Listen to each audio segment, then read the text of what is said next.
कांग्रेस उस 40 से 102 पे आ गई और कई ठीक है, जगह पर मतलब चंद्रमोहन जी आपका ये कहना है कि कांग्रेस अब बढ़ी है समय के साथ। जी बात करते से घबराते ठीक हैं। ठीक ठीक, सर आपकी बात आ गई। अब रिएक्शन लेंगे अनिरुद्ध जी से। अनिरुद्ध जी, जिस तरीके से यहाँ पर अभी चंद्रमोहन जी ने जिक्र किया, इसी बात पर मैं आने वाला था कि आप लोगों ने जिस तरीके से कहा था कि कांग्रेस को हम जड़ से खत्म कर देंगे, लेकिन अगर हम पिछले चुनाव को लेकर बात करें, पिछले चुनाव जो निकलकर सामने आए उसमें कांग्रेस बल्कि और मजबूत हुई।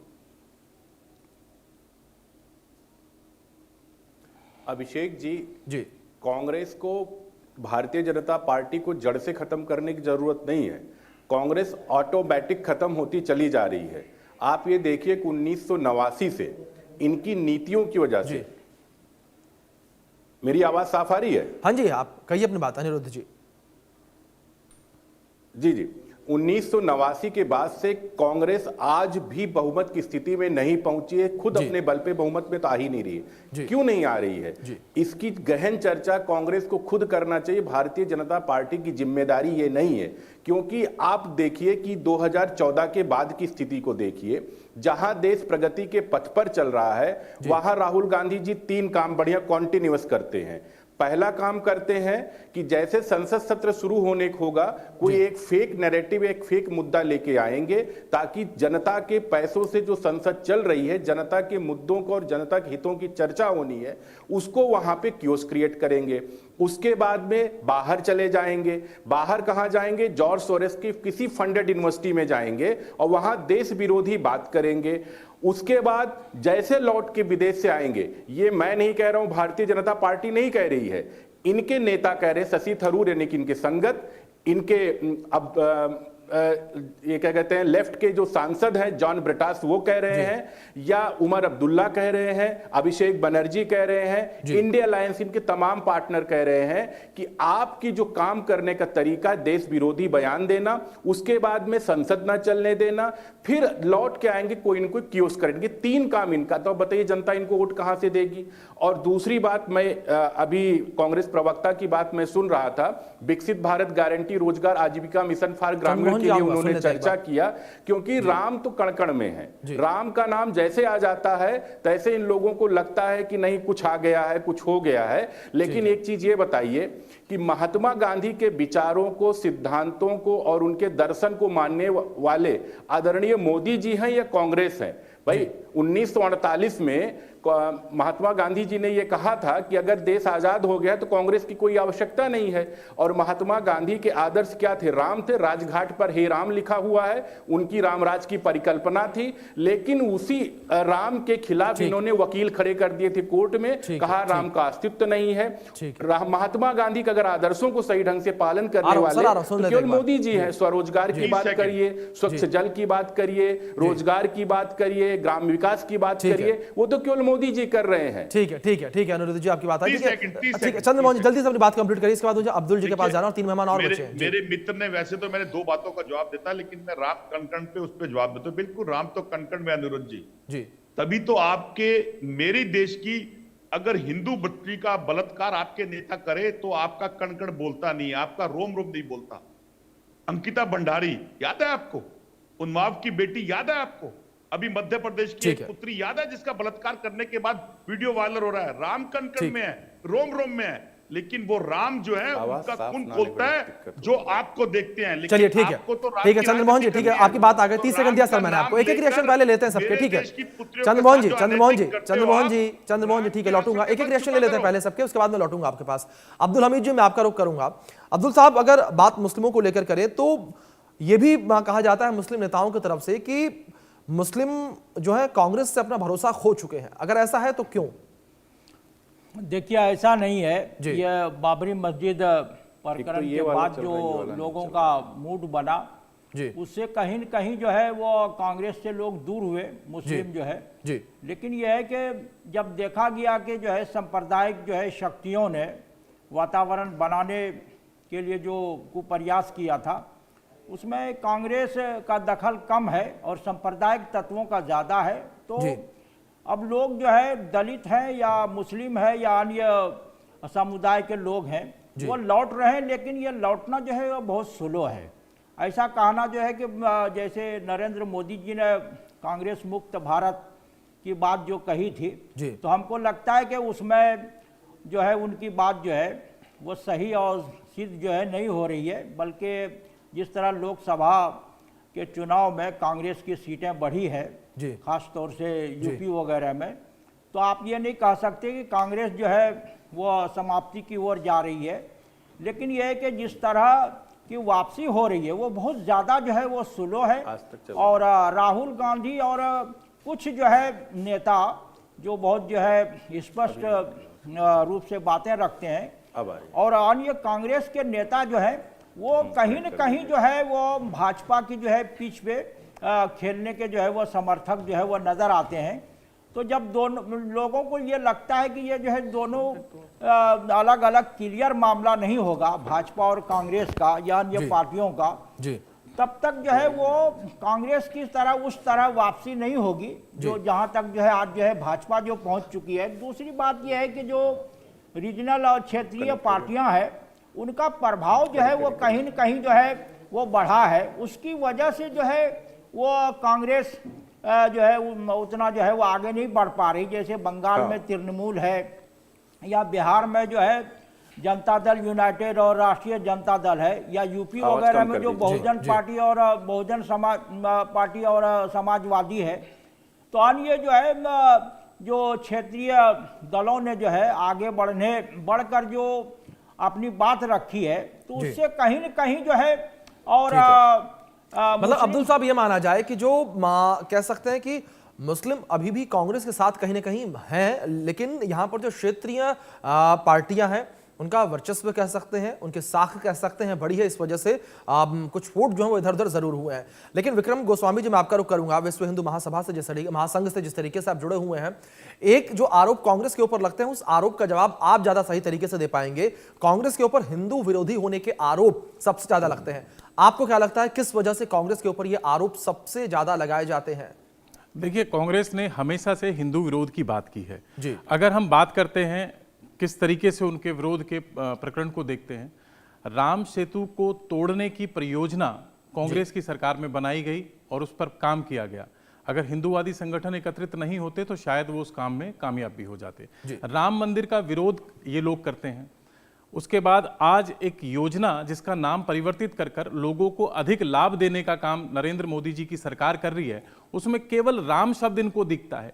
उससे पहले विकसित भारत जो शब्द है वो ये भूल जाते हैं कि इसमें विकसित भारत शब्द का भी इस्तेमाल किया गया है, वो नहीं देखते हैं।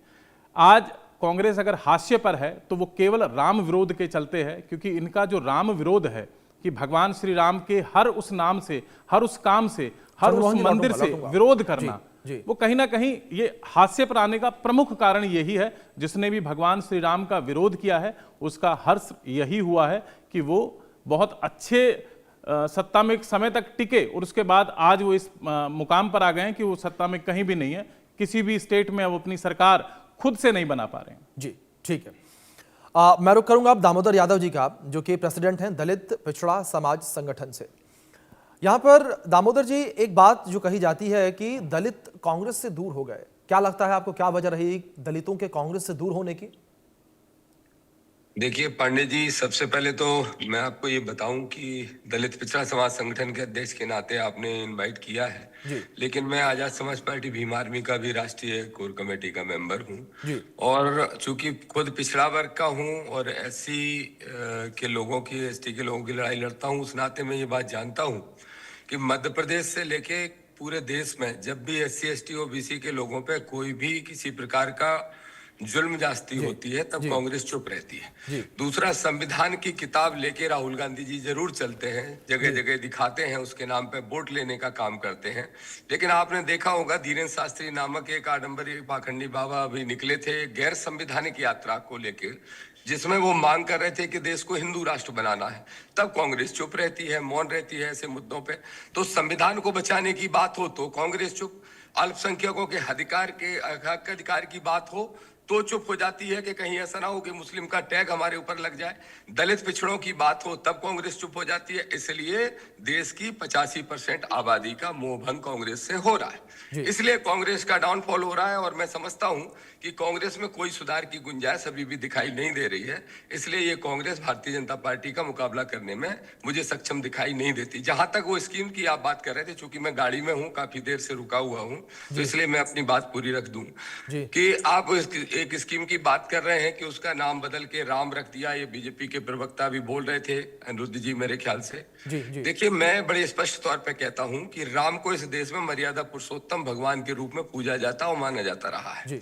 लेकिन अगर राम का इस्तेमाल राजनीति में होगा, अगर महात्मा गांधी का नाम बदल के नाम राम का सिर्फ इसलिए रखा जाएगा कि अब राम का तुम विरोध करोगे तो फिर आप धर्म विरोधी हो जाओगे, और इससे कांग्रेस डर भी जाती है। अक्सर कांग्रेस को हमेशा ही डर लगता है। मैं स्पष्ट तौर पे कहूंगा, भाई आदरणीय चंद्रशेखर आजाद जी ने कहा कि जब राम के नाम से बहुत स्कीम चला रहे हो तो जय भीम राम रख दो, एक बार संविधान निर्माता के नाम से कोई स्कीम चला दो। तो मैं स्पष्ट तौर पे कहूंगा कि कांग्रेस कंफ्यूज पार्टी है, और कांग्रेस जब भी ऐसे कंफ्यूजन में रहेगी, कोई भी आज देश को दो धुरी में बांट दिया है जिनकी वर्तमान में सरकार, या तो बीजेपी समर्थित लोग हैं या बीजेपी विरोधी हैं, या संविधान समर्थित लोग हैं या संविधान विरोधी हैं। तो कांग्रेस किसी दोनों में से एक जगह खड़ी नहीं है, बीच में खड़ी है। बीच में खड़ी होने के कारण उसको दामोदर जी, नुकसान बड़ी बात आपने कही है बतौर दलित नेता, आपने बहुत बड़ी ये बात कही है। और इसी के साथ मैं यहाँ रुक करूंगा चंद्रमोहन जी का। चंद्रमोहन जी, लंबे समय से आप भी कुछ कहने का प्रयास कर रहे हैं, लेकिन इस बीच जिस तरीके से बाकी सभी मेहमानों को हमने सुना,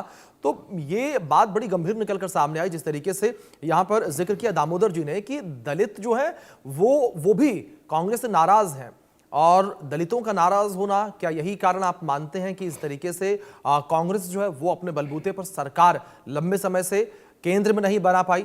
अगर राज्यों को लेकर बात करें तो तमाम राज्य जो है वो कांग्रेस के हाथ से, या यूं कहें कि महागठबंधन के हाथ से निकलते चले जा रहे हैं। देखिए, दामोदर जी ज्यादा विद्वान है, मैं उनके सामने शायद विद्वान नहीं हूं। मेरी आवाज आ रही है ना? जी बिल्कुल, आपकी आवाज आ रही है। मैं उनके सामने इतना विद्वान नहीं हूं, लेकिन उनकी विद्वानता को मैं एक बार बता दूं कि अगर 40 सीटों से 100 की सीटों के पार गए थे तो वो संविधान की ताकत से गए थे। विपक्ष के नेता राहुल गांधी ने अपने हाथ में संविधान उठाकर देश के जनमानस को संविधान की वो ताकत बताया था, जिसके कारण देश के जनमानस ने भारतीय जनता पार्टी के उस आंकड़े को 240 पे बदल दिया था, जिसके अंदर वो संविधान बदलने की बात करते। तो आप ज्ञानी हैं, तो मैं आपके ज्ञान के आगे नहीं खड़ा हो सकता हूं। दूसरी बात यह है कि अगर आप कहते हैं कि जय भीम की योजना अगर हमने कमी करी है, तो आज हम अगर लड़ाई लड़ रहे हैं तो हम बाबा साहब अम्बेडकर की लड़ाई लड़ रहे हैं कि बाबा साहब अम्बेडकर का वो संविधान जिसको उन्होंने रचा था, जिससे एक गरीब और जनमानस तक उसका अधिकार जाता था, उसकी लड़ाई अगर कोई व्यक्ति लड़ रहा है तो अकेला राहुल गांधी लड़ रहा है, बिना डर और बिना प्रेशर के। दामोदर जी का ज्ञान ज्यादा है। अब आते हैं हिंदू विरोध। हिंदू विरोध ना कभी कांग्रेस पार्टी ने किया और ना कांग्रेस पार्टी करती है। अगर कांग्रेस पार्टी किसी तथ्य को कहती है तो उस तथ्य का कारण राम सेतु का जिक्र किया मेरे मित्र ने। राम सेतु के विषय में अगर बात कही जानी, वो एक देश के प्रति, देश के हर नागरिक के प्रति कही जाने की बात होती है, ताकि धर्म की। मैं ब्राह्मण हूं, हिंदू, लेकिन अगर मैं देश का नागरिक हूं तो पहले मैं भारतवासी हूं, क्योंकि मेरा भारतवासी होने का दायित्व है हिंदू, मुस्लिम, सिख, ईसाई सबके प्रति एक दृष्टिकोण रखना, ना कि अपनी विफलताओं को डाउन होते देखकर मनरेगा का नाम बदलकर राम रख देना, ताकि उस पर डिबेट हो तो हम हर उस व्यक्ति और हर उस धर्म के व्यक्ति, हर उस पार्टी को ये कहे कि ये राम विरोधी है। क्या ये विफलता नहीं है? और उसके बाद राम मंदिर के उस ताले किसने खुलवाए थे? उस परियोजना के अंदर किसने योगदान दिया था? लेकिन अगर कोई डिस्प्यूट हुआ और अगर जनमानस की बात को देखा गया तो उसका निवारण भी आया। अगर कोर्ट ने निवारण दिया और उसकी कंफ्यूजन तो आपकी साफ नजर आ जाती है। आप एक और ताले खुलवाने की बात करते हैं और वहीं दूसरी ओर कपिल सिब्बल जैसे नेताओं को, देखिए श्रीमान आप गलत कोड ना करें, तो पहले कंफ्यूजन से निकल जाते हैं, बाहर निकल लीजिए। अरे बाद में कर लेना ना यार, अब मैं भी तो सुन के कोड कर रहा हूं, एक कॉपी है मेरे पास, मैं लिख के कर रहा हूं, पढ़ा लिखा काम करिए। और उसके बाद आप विषय कॉपी की जरूरत नहीं है सर। अगर देश के जनमानस को, अगर जस का जनमानस ने समर्थन किया तो उसमें मुस्लिम वर्ग भी थे, अगर कोर्ट ने उसका समर्थन किया था। अब आती है कपिल सिब्बल की बात। कपिल सिब्बल आपको राहुल गांधी सपने में बहुत याद आते हैं आपको, लेकिन आपको सुषमा स्वराज जी के पति और उनकी पुत्री याद नहीं आती है। क्यों नहीं याद आती है? क्योंकि वो आपकी हैं। आपको अपना परिवारवाद याद नहीं आता है, दूसरे का परिवार याद आता है, क्योंकि आप भाजपा की अलायंस हैं, इसलिए अरे देश के लिए आपके घर के आपके बच्चे आपसे प्रश्न पूछते होंगे कि मोदी जी के आचरण के अंदर आज जिस रुपए को और जिस चमकती हिंदुस्तान को कांग्रेस ने आपके हाथ में दिया था, वो तो आपने 2 बंदों के हाथ में गिरवी पकड़ा दिया। उस पे क्या आपका विश्व हिंदू दब जाता है? मैं विश्व हिंदू नहीं, मैं देश के प्रति हिंदू हूं और आप लोगों के प्रति मैं विरोधी हूं। अगर आपके मेरा मरण और मेरा जीवन हिंदुत्व होके जिएगा, आप जैसे लोगों के लिए सफाई का विरोध आपकी भाषा से नजर आ जाता है। वो आप लोग हैं, अनपढ़ हैं आप। मेरे पास अगर अब्दुल भाई बैठे हैं तो वो देश के नागरिक हैं, भले वो मेरा सम्मान करें ना करें। और आपके देश के प्रधानमंत्री चर्च में खड़े होते हैं और आप जैसे गुंडाई लोग चर्च के अंदर बाहर खड़े तो अपनी भाषा पर थोड़ा सा संयम रखिए।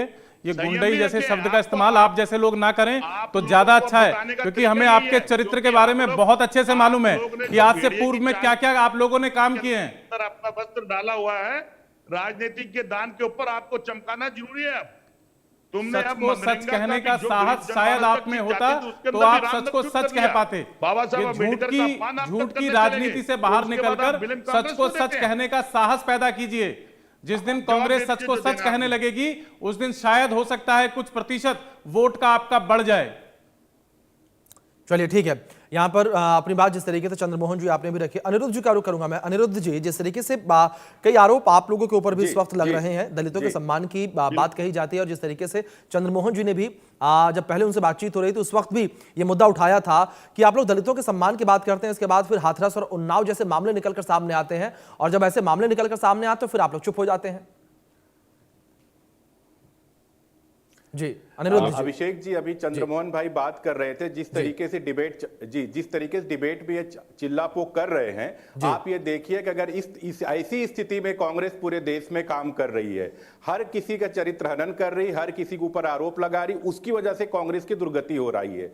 ये कह रहे हैं कि अब्दुल भाई इनके बगल बैठे हुए हैं, ठीक, लेकिन ये अब्दुल हमीद की बेवा को अपने घर पे नहीं बुला पाए थे। ये वहां पे मेजर जनरल उस्मान के घर पे ये लोग नहीं जा पाए थे। अब्दुल कलाम आजाद के नमाज़े जनाजा में नहीं जा पाए थे। ये किसके साथ खड़े होते हैं? याकूब मेनन के साथ खड़े होते। एक बात। दूसरी बात, कपिल सिब्बल की बात आती है। बाबरी मस्जिद कमेटी के 7 पैरोकार वकील कौन थे? कपिल सिब्बल ही थे। 22 वकील किसके थे? कांग्रेस की सपोर्ट में खड़े हुए थे। 22 वकील किसके थे? कभी फैसला नहीं आना चाहिए, बाद में आना चाहिए। ये तमाम जो बातें होती हैं, आज की कांग्रेस जो स्थिति है वो प्रोपेगेंडा की पॉलिटिक्स में पड़ गई है कि आप पब्लिक में आइए, एक भ्रम की स्थिति फैलाइए, भ्रम की स्थिति फैलाने के बाद कियोस क्रिएट करिए, कियोस क्रिएट करके देश को जलाइए, आगे बढ़िए, उसके बाद ये आरोप लगाते रहिए। अभी मैं बार बार राहुल गांधी जी की बात इसलिए कर रहा हूं, राहुल गांधी जी जर्मनी में गए।